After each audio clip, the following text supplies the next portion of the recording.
Hello and welcome to the Graphic Podcast. You're about to hear a conversation with Marina Bourderonnet. Marina is a French architect living and working in America. She talks about her studies in Paris, her life in New York and California, and how she started her own practice and podcast that she co-hosts with architect David Lee. On their podcast, The Second Studio, they talk about architecture and design.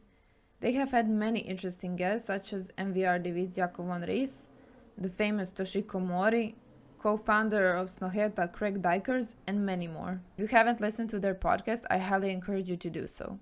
You can find them on different platforms such as YouTube, Spotify, iTunes, and others. Marina and David also run their own design studio Fame, where they focus on luxury residential projects. So welcome, Marina, and tell us a little bit about yourself. Yeah, well, thanks again for inviting me. It's funny. I'm usually on the other side, so it's always interesting when it's like that. But I really appreciate the invite, so thanks so much. I'm from France. I grew up in a small town about maybe an hour north of Paris, in the countryside. I think at the time I grew up, we were probably like 6,000 people, so it was fairly small. I was in the region of Picardy, which is really right above the region of where Paris is. And yeah, I spent most of my childhood and until I graduated from architecture school there. I studied architecture in Paris at the École nationale d'architecture de Paris-Val de Seine. Paris has, I think, at the time when I studied, maybe 5 or 6 big architecture schools, and mine was one of the big ones. And I'm pretty glad actually I studied there. I felt like, I had the choice to go into different places of France to study architecture, but I was like, well, if I ever want to go abroad, Paris probably makes sense on the resume. So I kind of went that route, even if I never really liked Paris growing up. There is this kind of like, I don't know, it's like California, Northern California, Southern California, Northern France, Southern France. The Paris and Parisian are not really liked by a lot of, different countrysides of France. But I eventually changed my mind a little bit on it. So how was it like living there? Did it fulfill your expectations? Well, if you live in a city where you're a student, I feel like you experience it very differently than if you live there and you work there and you have your friends and your family. When I was there, I was really there just for school. So I had a tiny apartment studio and I was just there all the time. I didn't have much money to go out and things. So I didn't really, I left Paris without really knowing it as much as I wish I could. But I had a great time there. Mm-hmm. Yeah, I visited it once, and it's amazing. But I was still in high school, so I would like to go there again and see it after graduating. I think it's gonna be completely different when you look at it after you've studied all those buildings and the urbanism and everything. So I would really like to go again. Yeah, for sure. It was a great place to be an architecture student in a big city because you can just go and learn from the buildings right there, and you see the architecture scene kind of changing and the new construction and the old stuff. So it's like being in an architecture book, but in person. I would recommend that.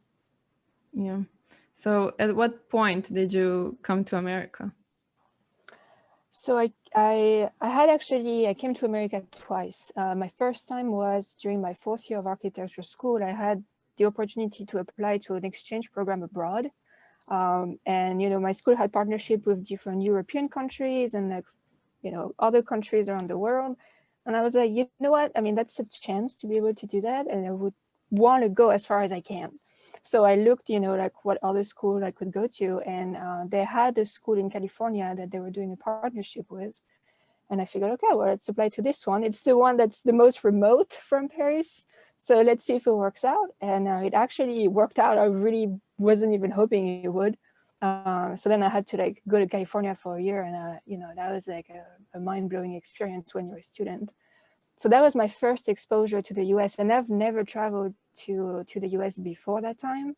So it's kind of a first time on a lot of things. And then after I finished my year abroad, I came back for my 5th year to Paris to finish my diploma. And after I graduated, I decided to move to New York. So that, and I've been here since, so it's been a while. So did you like student life better in Paris or in America? Well, it's kind of hard to compare because the year abroad is not really, it's a year of fun. I mean, you learn things, but you're also there for like social experience and exposure and learning a language and all of those things. So it was my best year out of the 5, I would say, because I was discovering a bunch of things on top of discovering how they were doing architecture there. You know, the exposure to the culture, to the people, making new friends, discovering new places, you know, so there was a lot of that. So it's a little bit of an unfair comparison, you know, like the years in Paris were really intense, a lot of hard work. I knew the place after a couple of years. I had my friends there, so it was very different. So I read that you studied sculpture and art. Is that true? Yeah, that's true. After I graduated from high school, I was doing art school during high school. I was taking classes on the side, and I wanted to become an interior designer. And eventually one of my teacher told me like, well, you know, if you want to move a column or you want to do something a little complicated, you're gonna need an architect or an engineer. And I was like, all right, I don't want to need anybody. I want to be doing what I want to do by myself. So it's like, okay, well, you know, maybe the best way is just to go to architecture school.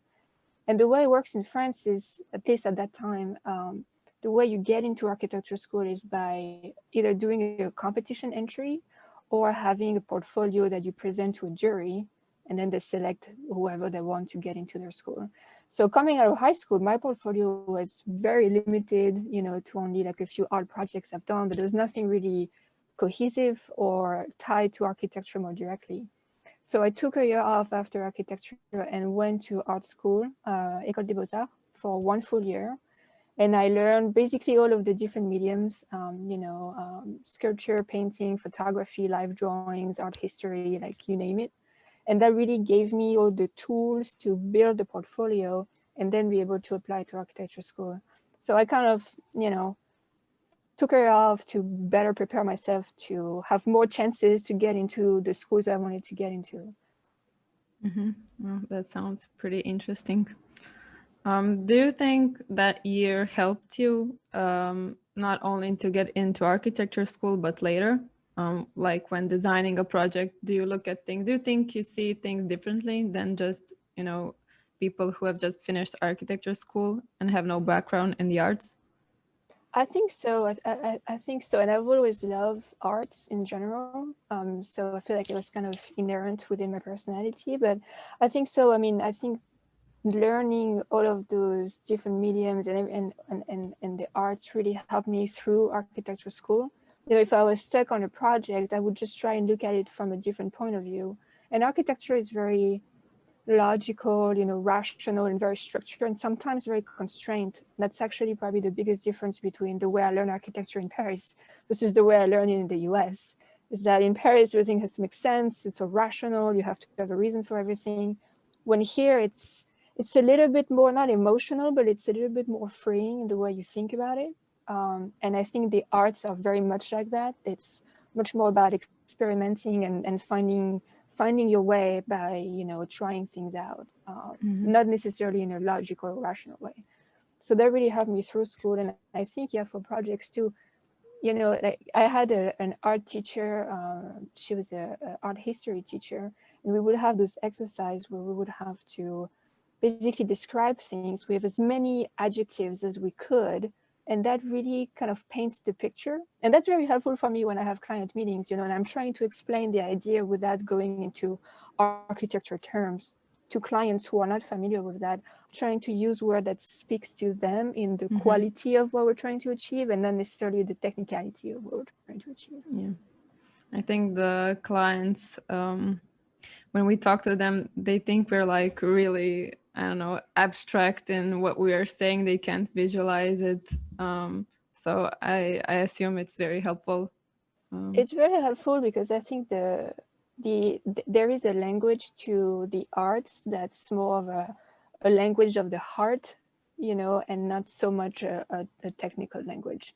And the technical language, only people who trained into that can understand it. But the language of emotion, poetic, and things like that are more common between people of different backgrounds. So I think, yeah, it was very helpful. Mm-hmm. So after Paris, you worked in New York for a while? I worked in New York for several years. Yeah, moved there.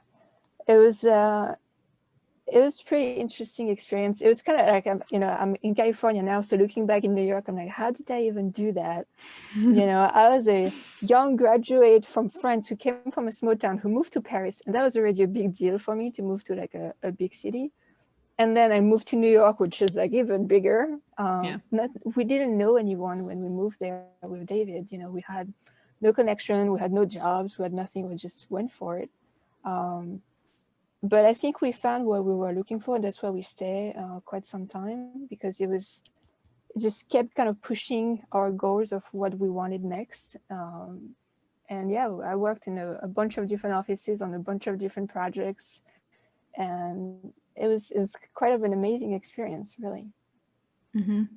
So what types of projects did you work on?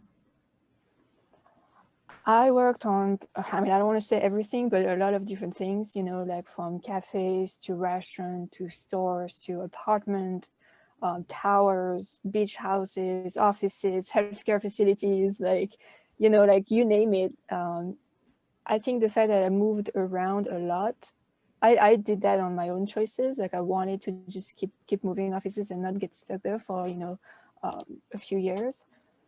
So that really kind of gave me like a broad vision of, okay, what is possible out there in like all of the types of projects and all of the ways you can design, like how we could do that. And that was really an amazing experience. Mm-hmm. I have to say, I love New York. I've been there a couple of times, and yeah, I mean, it's so busy. I love the chaos. But when we moved there, I hated it. I was like, why am I here? I was like, it's loud, it's smelly, people are rushing all the time. And I look back at Paris and I was like, oh my God, I was complaining about Paris when I was living there, but Paris is beautiful. It's clean, it's like a postcard. Like, what am I doing here? But I think I eventually came to appreciate New York on different levels by living and working there. I think, I came to New York before moving there like a year, right after right before I came back to France after my fourth year. And I made a trip to New York for the first time. It was like the hottest summer ever. I did the MoMA in a wheelchair. That was like how bad my body was feeling to humidity, I was like, oh, I don't know about this place. And I think you just have to kind of want to play the game of what New York is about. And, if you're a little too sensitive and working hard or dealing with things that are not necessarily pleasant, New York is not for you. But if you're game to kind of take up on the challenge and play the rules, it's a very fun place to be in, especially for an architect. Did you visit the classic MoMA or the Breuer MoMA? I did both. We did the modern one when we first went there. When I first went there, people were opening the door for me on the woodchair, and I was like, I'm okay. I swear I'm okay. It's just I'm not feeling well. Okay, so how long were you in New York? I was in New York for about 7 years. Mm-hmm. And that's when you started your podcast? That's when, yeah, I think we started pretty much halfway through the time we were there.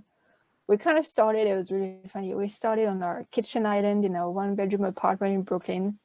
And it was a very sketchy setup. We didn't have the right microphone. We didn't have the right acoustic in the room. It was just like stone all around us. So it was like really resonating. But we kind of started very casually. I think David at the time started listening to some podcasts, and we both really like to, just talk about our job or the profession in general, the two of us back home, after work. And we're like, it seems like some of the conversation we're having, maybe other people feel the same way, or it would be interesting to see if, there is other issues out there. So he actually came up with the idea of starting a podcast. And we started, it wasn't very structured. Like we didn't really know, where we wanted to go with it. We just kind of went for it and tried. And I think, these days there's so many podcasts out there, and I feel like a lot of them thought a lot about what are they going to talk about, like, like the whole, not business plan, but the whole planning of their podcast. We absolutely did not do that. It's very organic, very spontaneous. We kind of refuse to, get in a niche of topics, of things, like we should say to please the audience or like get as much listener. It was more like, okay, we have things to say, let's just put it out there, see if people are receptive. It seems like, it's a good platform for individuals who are not rock stars to kind of have a voice that other people could eventually, identify themselves with. So we just started like that, and eventually it grew and grew and grew, and we're like, oh, okay, well, there is a need for it. But I think from the beginning to this day, it's very important for us that we try to keep it as sincere as possible. We still want to be free in what we say. Like you've listened to the episodes, like we don't do very scripted episodes, which some podcasts do. We're not that format. Like we just want to speak our mind and honestly share things with our listenership. So it's been pretty interesting. Cool. So at what point did you have guests, or when did you have your first guest? Our first guest, so we started just the two of us, and we actually had pseudo names. We didn't use our real names because we were working for offices, and we're like, well, if we ever become famous, we still want to be able to say what we want to say. So we figured, let's just use pseudonym and see if this thing is going to work. And eventually it worked. So we're like, okay, the problem with using pseudonym is that you can't tell people that you're doing it because you're trying to stay anonymous. And it's kind of going against promoting the podcast and trying to get as many people to listen as possible. So at some point we kind of ditched the pseudonyms and use our names. And we did a few episodes, just the two of us, and we kind of hit a point when we're like, well, it would be fun to have other people join the conversation with us. So we started by inviting our friends over, and then we ran out of friends that we wanted to have on the show, or who felt comfortable enough to be on the show. We have some friends that are much more private about their opinion about architecture, and they don't want to be on air. So we started reaching out to different people, and like cold call people we didn't know, just reaching out and be like, hey, do you want to be on the show? Like maybe we could talk about your office, your work, what do you think of architecture, kind of like that. And before you know it, like we got more and more and more interviews, and yeah, it's pretty incredible. We interviewed MVDRV, one of the partners, a few weeks ago. And I was like, wow, it's amazing. I mean, I was in school studying their project in the books and and I'm like, now I can talk to them. So I feel like if I can, by us two working and talking with these people that were very influential during our architecture training, it kind of makes them more accessible to other people like us who are not big time. I like seeing interviews of very famous architects in books and TVs and TV shows and stuff, but it's not very, very personal. I don't get to know who they are necessarily. So I feel like by us doing that, it's kind of helping people to understand them a little bit better. Do you ever get nervous when you talk to someone who's like famous in the scene? I'm very nervous, especially for, like the top ones, because they're very smart people, and I don't want to sound like I don't know my stuff, or I'm asking a question that's a little silly. So I am nervous. I'm also nervous because it's not scripted, so you kind of have to improvise, and when you have guests that are very smart, their thought process and the way they talk goes very, very quickly. So you have to keep your questions in your head. You have to remember them. You have to react at the right time. We're two hosts too, so we have to make sure that we both have the time to talk, and that the guest has enough time to talk. So there is a lot going on. There's definitely a lot going on. Mm-hmm. Who did you enjoy interviewing the most? Do you have a favorite guest? I think I have maybe 2 or 3 favorite guests. The first one is the graffiti muralist artist Tristan Eaton. This was an in-person interview at the time where we were still able to do in-person interviews, and it was a very fascinating interview because, you know, you could really feel the process, that his artistic process was very close to our architectural design process in many ways. And to me, it was just like, I knew, you know, things were similar, but it just blew my mind, like how similar they could be. And there was so much passion in the things that he would say or the process that he goes through, that it was just very moving. You know, you're like listening to someone who's so passionate about what they do. So that was a very, very good one. Another good one was Wandile Mtiani, who's from South Africa. That was a very humbling episode because the guest had an amazing personality. He was happy the whole time, excited. We stayed on for like 2 hours. We didn't want to let him go. You know, there was like, we were in California, he was in South Africa, and we were meeting over Zoom. It was just magical. And his whole, you know, kind of look on life and what he's accomplished and his perseverance and desire to do things. I think you kind of get, it's kind of getting contagious when you interview guests like that. You just want to go with them and like go do things, you know? So I think those are kind of the interviews that move me the most. Another good one was the one we did with Juanito Olivaria from Luxigon, the rendering company. I really like that interview because it was very blunt and honest and not trying to please necessarily people who are going to listen to it, and kind of say the truth about, you know, like what it is to do renderings for different architects or, you know, things like that. And honesty is definitely something that I'm always preaching. So having guests who are very open, very comfortable saying what they want to say makes a great interview, I think. Mm-hmm. And what were your pseudonames when you first started? What was it? I think I was Emma Pascal. Emma, because my first name starts with an M, so Emma. That's like kind of okay. Like with it. And Pascal is one of my dad's middle name, so we figured it sounds French, you know, it could work. And David was Bruce Marr. Bruce because his last name is Lee, so Bruce Lee is always, you know, kind of be joking with that. And the Marr was, I think, his grandma's maiden name. So they were made up, but they had some kind of logic behind it. Mm-hmm. Some background. Yeah. So you were in New York for how long? We were in New York for 7 years. 7 years. And then you moved to California. And then we moved to California. I think, you know, like I said, we had a lot of fun in New York, and we kind of, you know, we moved there not knowing anything or anyone, and we left with work each for like, I don't know, a dozen of offices, and made a bunch of friends and kind of knew all the ins and outs of what it is to work and live in New York.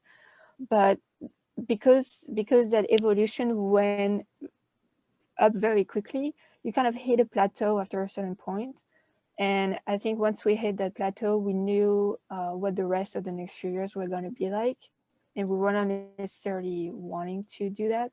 You know, it would have been basically staying at the same office for the next 5-6 years to get the next promotion level, and then keep doing that. And I think both of us we're very entrepreneur in what we do and very independent. And I think we just knew that I knew from a very young age that I would want to have my own business. And I think he knew too. And we felt like, okay, it seems like this is the right time. Like we got not everything we could get out of New York, but we got what we came for.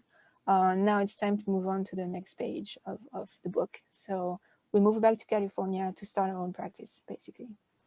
Mm-hmm. We could have done it in New York, but it's much more challenging. You know, there is a lot of architecture office in New York. New York is a very expensive place.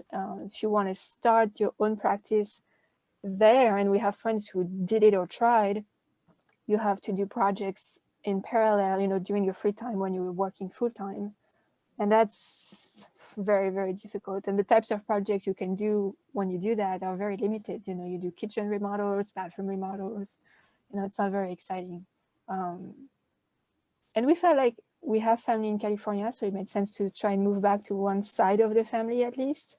And California felt to us like we could bring things from where we're from France and the time we had in New York back in California. And it's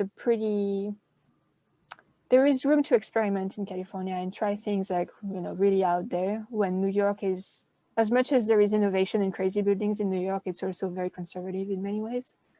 So it made sense for us. And where in California? We are both in San Francisco and LA.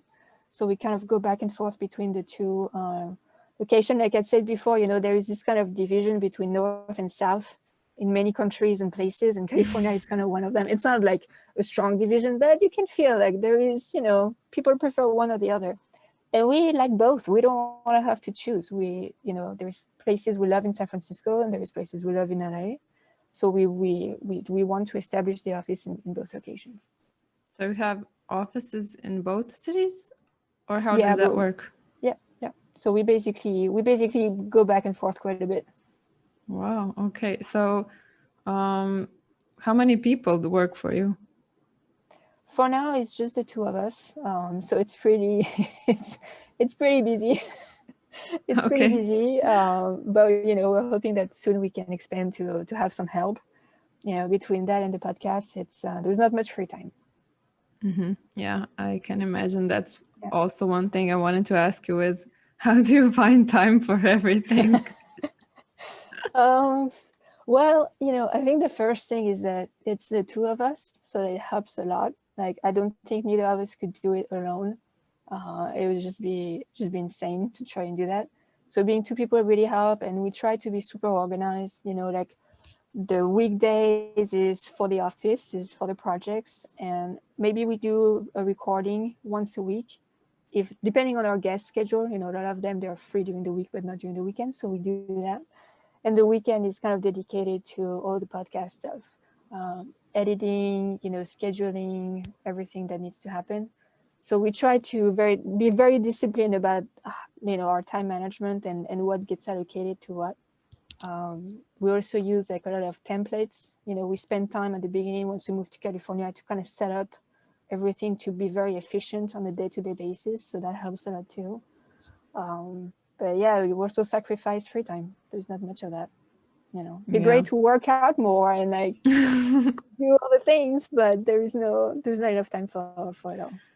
Yeah, I listened to one of your podcasts where it was just you and David, and you talked about a weekend, I think at his parents' house, you played baseball or something like that. So I guess you still sometimes find free time to enjoy. We do. We actually just came back from spending a week with his parents down south, but because we don't see them very often, we also pack a lot of stuff to do with them, even if it's fun stuff. But it ends up being just like every day is full with things we want to be doing all together. So it's really rare when we have a day or a few hours when we're not doing anything. You know, or like, you know, when people are like, "Oh, I'm bored," I'm like, well, it's a luxury to be bored. Yeah, I haven't been bored in years, you know. But so it's good. It's good. Busy is good. Yeah. So what do you do to relax when you have that little free time? To relax, I think for me, and just for me, because David's really not into that, gardening. Like, I love my plants. I love gardening. I love being outside, away from the computer, using my hands, just being back to like bare things, you know, very simple things. So gardening is my kind of my meditation therapy time. And then on my free time, if I have some, I like making things. So I like knitting or crochet, or I make like jewelry with beads. But that actually gives me back pain and neck pain, so it's not really helping me out because physically it's not good, but mentally it's kind of my escape, you know. Maybe you should try like crocheting lying down. or something like that? Well, I cannot look, so that helps, but it's still very hard on the neck and shoulder. So I probably should switch to some sort of sports instead of that, but it's, yeah. Does the gardening mean you live in a house? Yeah, in San Francisco, yeah, we're living in a house. We're like a few blocks away from the beach, so it's pretty nice. But we have the weather is not as warm as Southern California, so you kind of have to be a little bit more patient with the plants. But yeah, it's nice. I mean, you know, during the pandemic, it was really nice to have a backyard and be able to do that for sure. And what types of projects do you do in your office? We decided to start to focus on like luxury residential projects.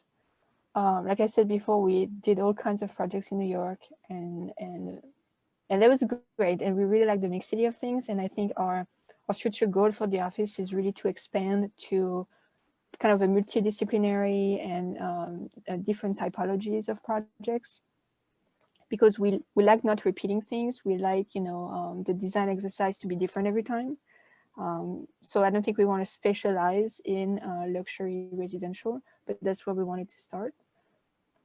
We did that because we both really love design, and I think any architect, it's pretty understood that a custom or luxury house is a very complex design exercise. You know, it goes from the biggest picture to the smallest, tiniest detail, and you have to put attention into all of those levels and aspects of the project. So it's very complicated, and there is not a standard for it. Like, the possibilities are infinite, which makes it even more complicated. And there is also room to kind of experiment and try things, because it's kind of a one-off.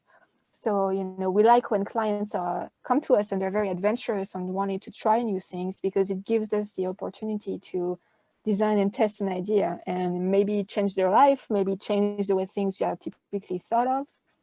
So it's very difficult, because it gets very personal. You know, when you work with a client that's very specific about what they like, what they want, who they are, it's a much more subtle and complicated response to give than if you design a building for people who are going to rent a unit or people who are going to buy an apartment that you don't know you're never going to meet, right? You're just going to design to what the society standard is, but you don't have any specifics in mind, which makes it much more complicated.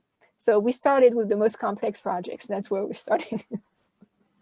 Yeah, but it's been easy really to begin with. Yeah. But do you enjoy it, the complexity of it? Oh yeah, I think that's why we couldn't do we don't really like taking the easy route for anything. Like, we like having to figure it out, you know, as much as the final result of what the design product is important to us. The process of figuring things out and making it into a cohesive whole is also very important to us. Mm-hmm. So I think it makes sense. Yeah. Do you ever think of moving back to Paris? You know, I've been asked this question a few times, and I feel like maybe eventually at some point of my life, I would want to move back to France. I don't know that I would want to move back to Paris necessarily, but maybe to France. For now, I feel like I belong here. And it's funny, I go to France and I don't really feel like I belong there anymore. It might be because I've been away for too long, you know, but I do miss France, you know, once in a while I do miss France, but I just can't picture myself being there yet. So maybe when I'm old and retired and I want some peace and a big backyard, maybe I will move back to France. Would you go back to where you were born, like that village you told me about, or someplace else? No, I would not. I mean, it was a great place to grow up, but I think it was way too isolated, and the weather wasn't great. So now that I'm in California, I don't think I want to go back to the gray, foggy weather. You know, that's not my dream. And my family is now more toward the south of France. So if I was going to go back there, I'll probably try and be closer to them for sure. Yeah, like Nice or Cannes. Yeah, that would be fantastic. Yeah. Okay. Well, I'm not gonna take any more of your time because I think you've said enough, and I want to thank you for that. I just wanted to ask you one last quick question. If you had any advice for like young architects just starting out. For young architects just starting out, I would say if you have not traveled yet, you have to travel. You know, like I can't stop thinking sometimes that if I've never pushed myself, I used to hate traveling and being far from my family, but here I am, you know, living in California, half the distance of the world away from them. But, you know, when I did that study abroad program, it really changed my whole vision of life and architecture and everything. And, you know, maybe some of those young architects who are going to read this article weren't able to travel during school. But if they can travel when they're older, I would definitely encourage for them to travel and even live abroad if they can for a little bit, because it's a life-changing experience. And the other thing I would say is just, you're young, just go for it. Just go try it out. Like, you know, unless you have like a lot of things to lose, like just go. So, okay. Oh, thank you. Yeah, you're welcome. So that's all for today. Thank you for listening to my conversation with Marina. If you want to learn more and hear more, you can find articles and podcasts on sographic.com, on Instagram @sographic, and YouTube. Stay tuned and subscribe for more. Bye!